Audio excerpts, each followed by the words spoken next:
欢迎您来到 TVBS 少康战情室，我是今天的代班主持人钱子。介绍来宾，首先是立法委员洪申翰，台北市议员林珍宇，资深媒体人唐湘龙，立法委员赖士葆，立法委员林佩祥，台北市议员张思刚。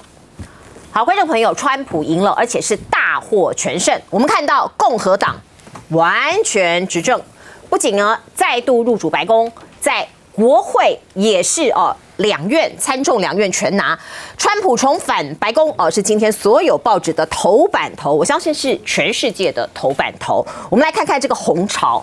完完全全席卷了美国，您看到这个地图就非常的清楚，红色代表共和党，蓝色代表民主党，几乎蓝墙都被突破了哦。这个蓝营也就是民主党拿下的州寥寥可数。在国会的部分，我们也看到，包括在参议院已经变天了，共和党拿下了过半的席次，52席，而你看到众议院这里这个共和党也是领先民主党。未来川普会怎么走？他为什么会大获全胜？原因在哪里？我们来看看分析报道。选前，川普勤跑摇摆州，甚至到了选前之夜凌晨12点，川普依旧现身密西根大级流程造势，就是为了攻下摇摆州中最关键的3座蓝墙：密州、宾州以及威州。这次2024总统大选，川普成功让摇摆州蓝墙全线崩盘，原因就在于摇摆州多是属于经济较艰困的地区，川普的经济政策民众买单，再加上选前川普抛弃传统的扫街拜票，这次川普狂打空战。Don't get offline and vote. Make sure you get through and vote. 尽管因为新冠疫情爆发时川普处理不当，加上国会暴动案，许多共和党内议员急着切割，就连马斯克2年前还要川普退居幕后。川普成功复制上届没选破墙入主白宫，尽管共和党一直说川普不受人喜欢，但川普的民调却直直飙升，才让他从初选一路过关斩将，重回白宫。Do we believe in opportunity? CNN 分析贺锦丽败选的原因，就在于她选前上访谈节目，被主持人考经济时，老是已读乱回。I'm going to have a Republican in my cabinet because I don't feel burdened by letting pride get in the way of a good idea. 再加上民主党临阵换将，拜登直接指名贺锦丽当接班人，跳过党内初选，很多选民对此感到不满，甚至对贺锦丽很是陌生。最后就让川普以277张选举人票碾压贺锦丽以及民主党。在选前最后一周，我们大概依稀从各项数据可以知道，川普可能会胜选。可是完全没有想到是全面碾压我们看到7个摇摆州，川普全面拿下，史上首见。可以说贺锦丽惨败，而且输到惨。到底为什么会这样呢？我们先来看看川普他其实创造了非常多的第一创了很多的记录。我们先来看看他是美国最富有的总统。大家知道吗？2016年他当选的时候就是这样那他是美国史上第2位回任总统。过去100多年前的克里夫兰曾经有过这样子的记录100多年之后就是川普了。他是史上最老的总统。他第一次当选总统的时候是78岁，现在更老了。那他曾经在第1任期有签署过220个行政命令那我们再来看看，包括他曾经是他也是第1位刑事审判被定罪的前总统。他被起诉了，而且刑事审判了，还可以选上总统，这真的很奇特那也是任内联邦政府2度关门的总统，还有第2次是35天，是创了新高联邦政府 shut down 达到35天。另外大家注意了，他第1个任期4年的总统，他就打了307天的高尔夫球大概是4年的这个任期里头，有1年在打高尔夫球，真的是很厉害时代杂志立刻以他当封面，川普回归是今天的主题。来请教湘龙哥。好的，川普这次的胜利是许多人预期到的。虽然可能是美国的主流社会，民主党所代表的主流社会跟主流结构当然不乐见。这一次所有的选举的过程当中，相当程度上面都是建立在对于川普回归的恐惧的基础上面，所以呢，民主党绷得非常紧。拜登被替换，但是贺锦丽太弱。贺锦丽弱不止的使得就是说呢，选民没有办法就是说找到被动员的理由。民主党所选择的主流的议题没有 touch 到呢民主党的核心的支持者的内心。民主党的核心的支持者他们关不关心堕胎权？关心，他们关不关心移民问题？关心，他们关不关心呢？就是说呢，这个的多重性别关心，可是没有这么关心。但是呢，真正很核心的经济生活的问题，你看到蓝强3州的崩盘，那个是崩盘，就是这一次的选民的结构呢，大板块的移动，在过去基本上面会投给共和党的。其实，如果是从族群性别的角度，或者说年龄的角度来讲，民主党都拿不到的票，这是大板块的移动，年轻人过去了很多。那这个女性呢也过去了一些，然后再加上呢，就是说有色人种也过去了很多，这些呢都是过去没有的。那除了传统的，就是川普呢所召唤出来，我认为那是川普一个人的胜利。这跟2016年更不一样了。这次选完了之后呢，整个的共和党是向川普效忠，共和党已经被川普掩盖了。你如果说呢是川普党而不是共和党，他可能比较精确一点。今天所有被当选的人，每个人争先恐后的表达对川普的效忠，甚至于跟台湾关系不错的，这2天呢非常肉麻、非常恶心的，我们要提防的，像是呢蓬佩奥。像是呢来台湾呢被亲台湾的就智库呢 GTI 呢供养呢在那边当顾问的，像 O'Brien 都很肉麻的去蹭川普，基本上面能够得到川普在忠诚度上面认可的才有政治的未来。共和党的主流也崩溃了，你看共和党这么多的台面上面的精英，到最后都是站出来挺贺锦丽啊，是。所以这些人呢，共和党基本上面呢已经呢被扫掉了。第二个，对民主党来讲，民主党的最强势的媒体。娱乐圈子里面，你叫得出名号的，几乎全部都是站在贺锦丽身边。那些人加起来的身价，那不可估量。运动员几乎全部都是站在贺锦丽的身边。你严格讲，在美国社会里面非常强调的那种的 Party Queen and Party King 那种的 celebrity 的这些人名人，几乎全部都站在贺锦丽身边，可是没有用。主流的媒体最后呢，几乎是用下海卖淫的方式出卖了自己呢媒体最基本的该有的信条，已经公开的就是呢像是革命一样的奔走呐喊，为贺锦丽在拉票，就会拉出来，你看到了。所以呢，当一个执政党本身呢出现傲慢以及不回应民意的时候，它就会出现这种的反应。美国呢所反映出来的那种的民心对美国的不满跟焦虑，已经溢于言表。不管怎么说，川普现在呢就是红潮一片，大获全胜，三权分立没有意义了。现在3权都集中在川普一个人身上，没有分立了。这在过去连大法官会议，就是说联邦法官都是有1/3呢是川普直接提的，里面呢有6个呢是共和党的，那还过去真的没有见过呢。所以呢，制度呢已经在选举之后呢自动呢被消化了。行政白宫、国会呢跟司法都在同一个体系里面。我建议啊，台湾的政党不要懒惰，不要光只是呢注意台湾内部细细琐琐的事物，或者很简单的说呢谁跟谁好，谁比较是谁，美国一定会挺台湾，那种呢都是自我催眠的讲法。去看看川普的 Agenda 47。去看看他的所有的政见，他早在1年前就已经都摆在上头了。俄乌战争要怎么处理？中东反犹太的力量的他的态度是什么？台湾的问题呢？他是怎么看的 ？Agenda 47里面呢，通通有。我只能告诉你，就是说那个呢是很可怕的。就是 Agenda 47，如果在台湾过去，我们可能有很多呢跟着美国的这种的多元主义走，譬如我们对多元性别，我们对许多的观念呢都是跟着美国。把美国当时髦，在这次选举之后都回归，都摧毁，所以整个的趋势的反转不是在美国，全世界呢都绷得很紧。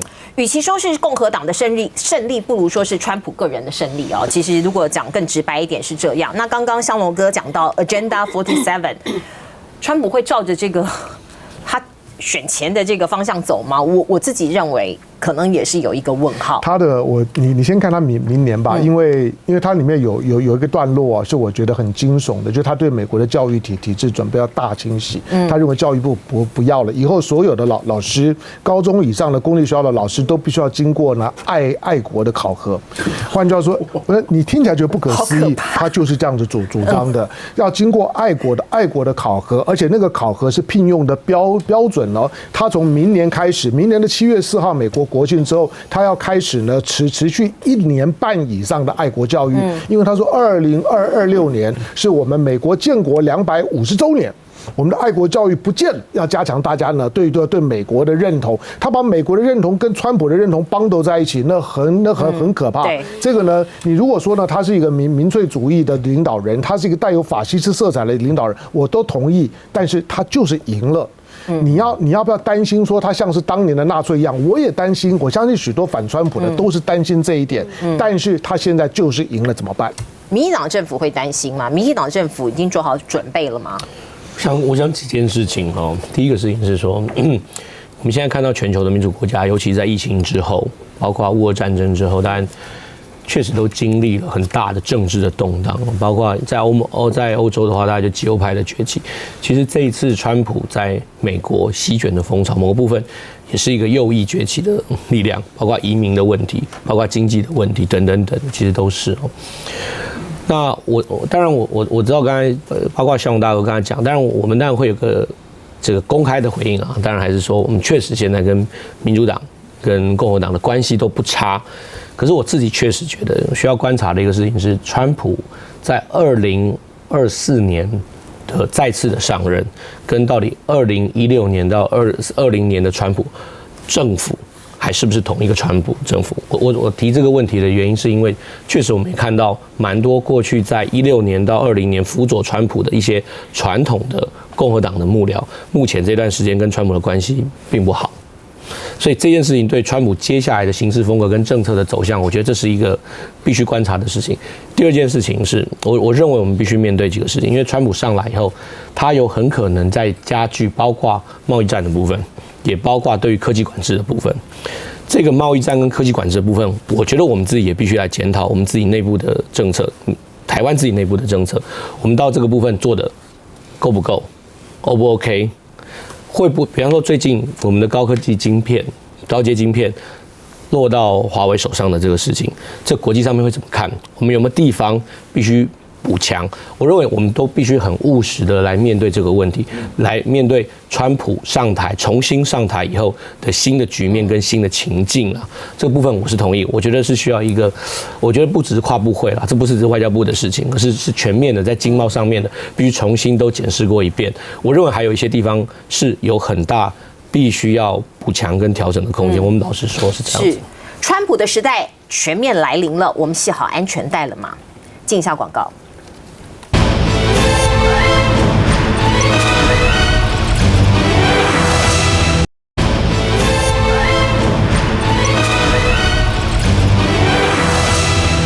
好，川普当选了，全球的反应又是什么呢？我们看到习近平中国大陆的领导人已经发贺电，祝贺他当选啊。那希望两边互相尊重，妥善来管控分歧。而另外看到俄罗斯的态度，本来俄罗斯的发言人是说这是不友善的国家讲的是美国，我们其实不需要恭贺他。可是我们看到有媒体报道说，普京这个请共同的好友来传递恭贺之意。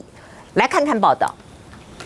川普当选美国总统，各国元首纷纷在第一時間表達祝賀。トランプ氏の勝利に心からのお祝いを申し上げ、そしてまた合衆国国民の民主主義の選択にも敬意を表したいと思っております。英国首相施凯尔祝贺川普，强调美英盟友将继续促进民主自由共同价值。另外，印度总理莫迪、澳洲总理艾班尼斯、南韩总统尹锡悦、菲律宾总统小马可仕也不约而同在社群平台发文，强调与美国有长远的友谊与同盟关系，期待川普能强化彼此合作。至于川普竞选期间频频把炮火瞄准的中国，官媒新华社7号上午11点也报道，大陆国家主席习近平已向川普表达祝贺之意，大陆外交部则是深夜发文，希望中美和平共处、合作共赢。不过，外媒路透社街访北京民众，他们对川普接掌白宫后的中美关系可没这么乐观。川普口口声声说跟习近平是好朋友，但上任后何时对中国开第一枪，让外界高度关注。请教委员。我们看到这个上一节大家讲说川普怎么赢啊，什么之类的，这个内政怎么样等等的哈，像他变成强人政治，他变成可能往独裁化走。他现在来讲的话，掌握所有的国会的席次，参众两院，那就他说了算啦。那我就想到过去来讲，8年民进党就是完全执政一模一样，蔡英文说了算。你再怎么样的话，就完全是这个老板说了算。那川普就是这样子啊。那全世界你可以看到，主要的国家一定要恭贺嘛，但是大家会注意到他的对外的外交关系。对台湾来讲，当然我们最关心的是什么？最关心的就是他在年初的时候骂台湾偷了美国的晶片产业，然后在选举过程当中又再讲一遍，他等于讲2遍。第二个，我们也关心一个题目，他讲什么？说台湾的这个要护保护费，他叫做什么？叫 pay for defense。这个我们就到底的保护费嘛，哈。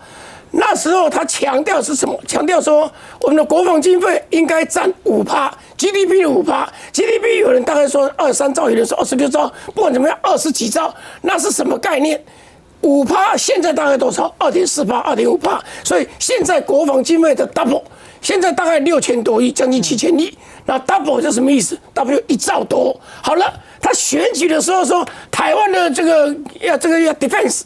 他国防的预算要占 GDP 的10%，10%的话就是2点多兆。我们一年总共的中央政府总预算3兆多一点，那等于80几%要放在国防，其他的部门能够接受吗？好了，那我们的行政首长啊，包括行政院长，包括国防部长等等，都说啊，这不可能。昨天我才去问了国防部的副部长。他说不可能，连5%都不可能了，不要说10%，5%都不可能。那我说啊，你要讲给人家听啊，对不对啊？今天我在立法院执行外交部长的时候，我特别强调一个东西，川普说台湾偷了这个美国的晶片产业，然后最近又再强调一遍，说我们偷了他的奖牌，变性人。那这个不是台湾变成小偷国家，好歹外交部吭个气吧。讲的是奥运的，坑的对，奥运的事情就是那个林立婷的事情，金牌的事情啊。那结果我们的外交部长坑都不敢坑，我说那你好歹登个广告可以吧？也不登。在这里讲，请问川普是面对上亿的美国人民讲话，美国都听进去了。哦，台湾偷我们的晶片产业，台湾偷这个奖牌。台湾不是小偷国家吗？那你好歹登个广告吧，或者去跟他们去磋商一下，这里面让他们了解台湾对美国的贡献有多少，我们的晶片对美国贡献多大，讲一下吧。是讲都不敢讲，所以在面临到川普的一个崛起的时候，台湾变成进一步的这个小地化，所以有人就在揶揄说我们的政府现在变成是。跪着跟这个求川普啊，这个样子啊，人家不太理你，因为他现在整个来讲，他全部掌控的国会。老实讲，对台湾的需要是什么？那不要忘了，他在过去原来上半年的时候还说，大陆给我打台湾，我要打北京。哇，这个东西大家觉得听了爽啊，对不对？你帮我打北京，在选举的时候不是他就没有这个东西的。我要扣关税158%到200%。中国的关税，那这样让人家感觉说，你怎么 guilty 啊？某种程度就是我不会出兵哦。在选举的过程，不管川普或者贺锦丽，当问到这个问题的时候，答案都很清楚。他从来不承诺说，如果台湾有事，他要出兵来护台。没有。是面对大国，我们怎么样保持自己的尊严哦？因为中国大陆的威胁，我们必须有求于美国，可是我们自己的尊严一点都不顾嘛。刚刚委员其实有点到一些。这个具体的事实，我们来看这个国际上都预测说中俄至少波顿是这样讲的，他是美国前国安顾问，就是川普的顾问，前顾问他说中国跟俄罗斯乐见川普胜选，理由是这些强国、这些强人呐、知道怎么样玩弄川普，好，知道他的弱点在哪里，知道怎么跟他玩。川普回归这件事情呢，必须来说，美国的内政外交会全面翻牌，包括这个贸易战会重启，因为2018年这个中美贸易战就是川普弄的啊，就是他开启这个战端的哦。那专家也说，川普上台将无差别全面制裁什么呢？半导体。所以其实他对盟友、对敌人一样，他都不手软，无差别攻击哦。包括在关税的部分，观众朋友，我们来看看这个关税哦。他在选前讲过，对中国商品要征收至少60%的关税，可是其他国家他也不放过啊，他要征收10%到20%的关税，他不管你是不是盟友，我通通缴钱再说，我通通要你付出代价，是这个意思吧？来，委员，我先讲一下有关说美国对于大陆的制裁跟美国对于大陆的对抗是他们 bipartisan policy， 是他们两党之间的国策，这是不会变的。所以不管是川普还是 Harris 上当选，他们都不会对大陆太友善。但是我必须从头回到讲来讲，这次的胜选其实就证明的是说，川普选的是美国总统。不是世界领导，他选的是 American President， 所以在这个前提之下，这是为什么川普能够当选？第一个，恨 hatred， 美国人恨透了他们现在一事无成，内部的内政乱七八糟，一天到晚经济疲乏，可是物价也高，然后犯罪率也高，他们恨透了这个事情。那谁倒霉？执政党。如果说一个执政党要被推翻的话，民生问题永远是最重要的。那对外交呢？阿富汗撤军，那个俄乌战争，甚至连以色列都跑出来要准备要去对美国做威胁。第二个原因，老实讲，川普的个人特质比拜登太明显太多了。与其是说是贺锦丽输掉，倒不如说拜登他当初一连串的这个败果下来，当拜登第二次辩论的时候，我们就知道这场死权战不会川普赢面太大。当然那一枪过来之后 fight， 那张照片出来的时候，我们就知道 OK 这场选战正式进入垃圾时间。那后来我们也都看得出来，这整个民调基本上，我在美国的朋友跟我讲说，川普赢面很大，但是民主党花钱花得很凶。那表示说，刚刚就印证了刚刚像龙哥讲的，民主党花钱花得非常凶，但是川普赢面很大。那最后面他出来，他从手术房里面出来说，的确跟我猜的一样。第三个就是在每一个阶段，如果民主党要扳回来的时候，他们的主将都表现得特别差。毕竟最后面选战是候选人的事情，可是不管是拜登还是贺锦丽，他们都在关键的时候表现都特别差。反而像是后面我们也看到，连奥巴马都急了。讲出来说，好像在教训美国的非裔男性，说你们应该投给贺锦丽，因为他还要保护我们的女性这样的言语的时候，最后面所有旁边能够站的人、能够帮的人，他们也都急了，变成是说我们看到整块来讲，最后面川普赢是必然的，而川普的赢，你说是他刚刚说 Bolton 讲说对中国是有利的，我不认为，我完全不认为，因为中国的发展他们是15-5，他们是5年、10年、1年是有计划经济的，可是他们最担心的不是贺锦丽 Harris 他们会用这个所谓 Democrat 他们一向的就是包围其他友善国家，做成中俄包围网或中俄伊包围网，但是他们最不想看到的，其实像川普这种完全不让牌理出牌，一下给你调高关税，一下给你减低。那对于中国大陆他们自己外交跟内政的步骤，他们不能这样子玩。所以川普当选，你说川普没有错，川普跟习近平、川普跟普丁，他们有很多很相同的特质，但是不见得他们就会能够连成一线，因为利益。来，曾宇，其实我还是要说，今天我觉得美国对台湾之间的关系，不管今天是川普还是贺锦丽，基本上对于台湾的整个方向，我认为变动不大。但是现在最没有办法预测的是，川普他的不可预测性太高了，就是包含到美中之间，你可以看到马斯克为什么最后是全力在支持川普，在这个部分，其实大家就会认为说，美中关系之间他有没有那个破冰的机会，很有可能就是他们在整个的科技晶片贸易战上面，也许有融冰的机会。但是对于台湾呢，我觉得刚宝哥他特别讲到一个重点哦。川普他面对台湾的态度，是我们台湾现在最担忧的地方。台湾对于整个晶片产业的贡献，对于美国来说，其实长年以来大家的印象就是 Made in Taiwan 晶片的这一块是最好的。但是现阶段看起来，整个开始川普的动态开始转向了，所以对台湾来说会是一个非常非常大的冲击。所以我觉得你可以看哦，川普他一直说是 dream big again， 可是现在变成是美国人他想要 dreams come true。为什么会全面倾倒在川普？所有的摇摆州全面一面倒的赢，最大的原因就是因为大家真的也等太久了。就像刚刚说的，过去拜登执政的很多的包袱在贺锦丽身上，他没有办法反过来。最主要的原因就是因为在美国整个在摇摆动荡跟美中之间对抗状态之下，美国的经济重的一衰。所以我觉得这才是川普为什么今天有办法一跃崛起很大的原因。所以我觉得在这一块，台湾还是要特别的小心。对于我们之间在美中台之间的关系，台湾要特别注意的就是我们接下来要怎么面对在经济面向的科技战，台湾是不是还能真的保有护国神山？我觉得这要特别小心。好，2016年当川普第一次当美国总统的时候，蔡英文曾经跟川普通上话。这一次他重回白宫，会跟赖总统通话吗？我们进一下广告。